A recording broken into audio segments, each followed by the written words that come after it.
Today, we're going to walk through an incredible story. A story of service, of betrayal, and of one man's mission to rebuild his life from the ashes. This is Operation Dignity. So let me just start with this question. What happens when a soldier's biggest fight isn't on some foreign battlefield, but right here at home, against the very system they swore to defend? These are the words of Rómulo Muñoz, a man who, at the heart of this story, made a promise and kept it, only to feel like that promise wasn't kept in return. To really get what happened, you first have to understand the kind of man we're talking about, the world he came from. You know, what's really fascinating is how Rómulo sees himself. He uses this term, an explorator. He's connecting himself to this ancient line of Roman Green Berets. These weren't just soldiers, they were elite specialists, irreplaceable operators valued for their unique skills. That tells you everything about the caliber of person we're talking about here. So this was his code, a mindset of never, I can't, and a bond of camaraderie that's even deeper than friendship. But the absolute bedrock, the one rule you never ever break, was no one gets left behind. Remember that line. It's the most important piece of this whole story. Because that brings us to the exact moment his life was turned upside down, the moment that sacred promise was broken.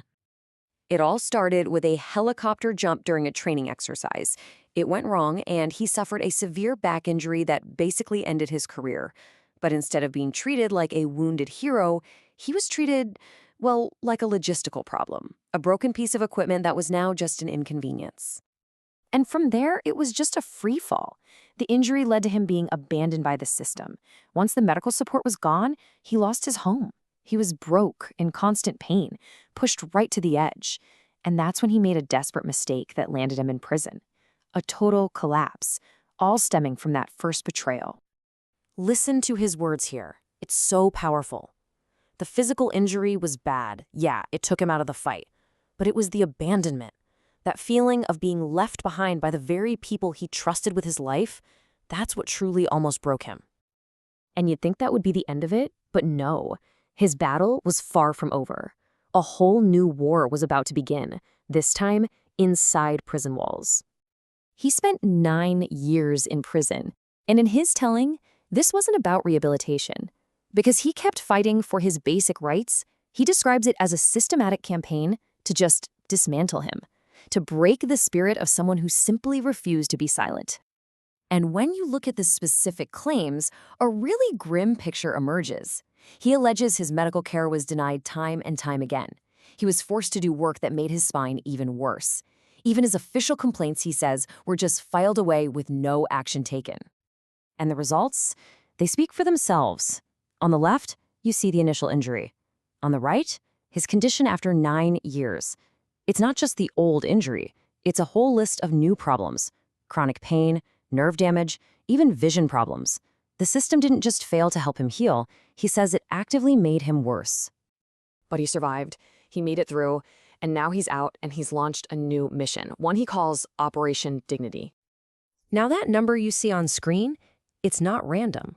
It's the exact, meticulously calculated amount he needs to execute his mission, to rebuild his life from scratch.